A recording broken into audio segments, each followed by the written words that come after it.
বিভিন্ন পাওয়ার ক্যালকুলেশন করা শিখবো। ওমেগায় অনেক বড় বড় পাওয়ার থাকলে কিভাবে ক্যালকুলেট করতে হয়।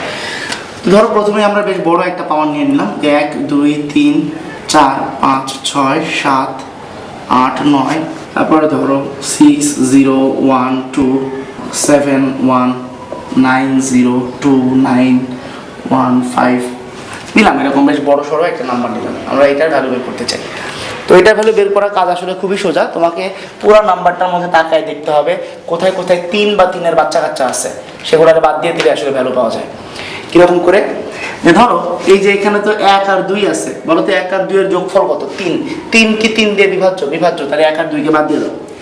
তারপর এই যে 3, এ তো 3 এর গুণিতক, মানে 3 দিয়ে বিভাজ্য, তাহলে এটাও বাদ। তারপরে 4 আর 5 দুইটাকে যোগ করলে কত হয় বলো তো? 9। 9 তো 3 এর গুণিতক, তাহলে এটাও বাদ। তারপর 6 3 এর গুণিতক, বাদ। 8 আর 7 যোগ করলে কত হয়? 15। 15 বাদ। 9 তো 3 এর গুণিতক, বাদ। 6 আর 0 যোগ করলে কত হয়? 6।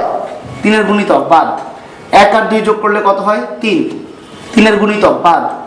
তারপরে দেখো এখানকার 7 আর এখানকার 2, দুইটা মিলায়ে কত হয়? 9। যেহেতু 9, তাহলে এই দুইটাই বাদ। মানে তুমি যেখান থেকে যেটা পারো সেটা নিয়ে করো, প্রথমের একটা লাস্টের একটা, দুইটারে যোগ করে দেখলে 3 এর গুণিতক, দুইটা দুই জায়গা থেকে বাদ। তারপরে এখানে আছে 9, এখানে আছে 9, 9 আর 9 কত? 18। 18 আর 1 19, 19 আর 5 24। এখন এই পাঁচটা সংখ্যার যোগফল কত? 24। 24 কি 3 এর গুণিতক না? গুণিতক, তাহলে 5টাই বাদ। তাহলে ওমেগার মাথায় আলটিমেটলি কি পড়ে আছে? 1। তাহলে ওমেগা টু দি পাওয়ার 1, তার মানে হচ্ছে ওমেগা, এটা অ্যানসার। এরকম করে যত বড় নাম্বারই তুমি দাও না কেন খুব ইজিলি ক্যালকুলেট করে ফেলতে পারবে। যেমন আমরা আরেকটা উদাহরণ নিয়ে চিন্তা করি।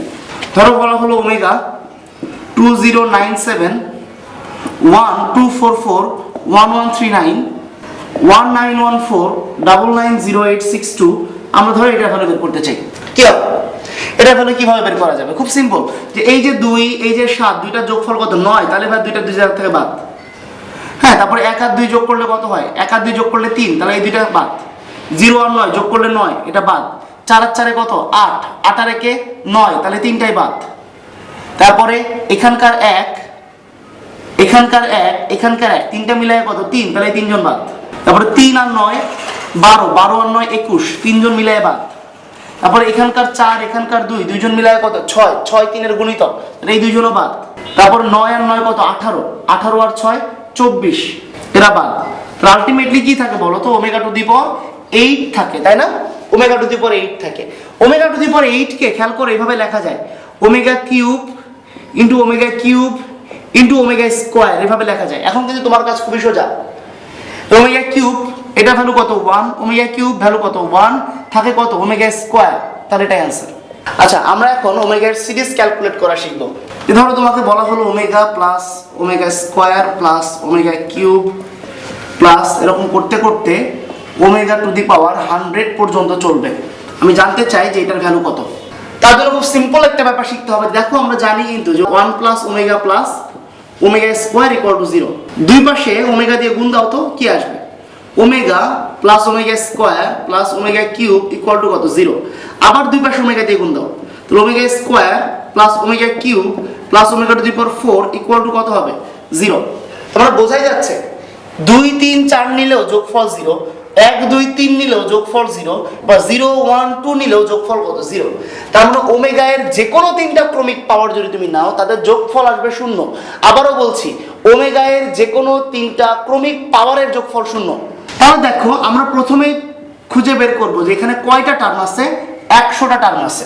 ওমেগা টু দি পাওয়ার 1 থেকে 100 পর্যন্ত 100টা টার্ম আছে। তাহলে 100 এর কাছাকাছি 3 এর গুণিতক কোন সংখ্যাটা? 99।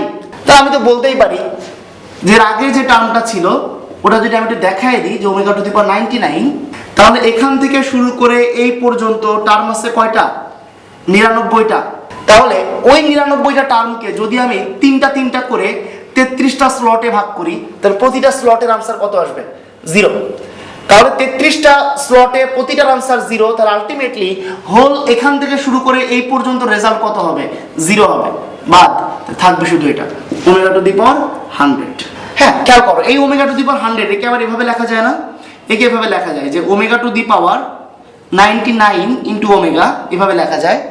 আর ওমেগা টু দি পাওয়ার 99 মানে কত? Omega cube whole to the power 33 into omega. আর ওমেগা কিউব মানে 1, তাহলে 1 to the power 33 into omega, তাহলে 1 ইন্টু ওমেগা, আলটিমেটলি রেজাল্ট কিন্তু ওমেগা। মানে এরকম করে যে কোনো সিরিজ যদি থাকে তুমি প্রথমেই খুঁজে বের করবা যে কয়টা পদ আছে তার কাছাকাছি 3-এর গুণিতক কত।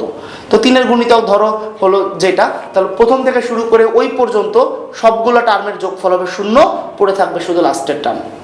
লাস্টের যে একটা বা দুইটা টার্ম পড়ে থাকে ওই জাস্ট দুইটা টার্ম বা একটা টার্ম পড়ে থাকবে, জাস্ট ওদেরকে নিয়ে ক্যালকুলেট করলে তুমি রেজাল্টটা পেয়ে যাবে।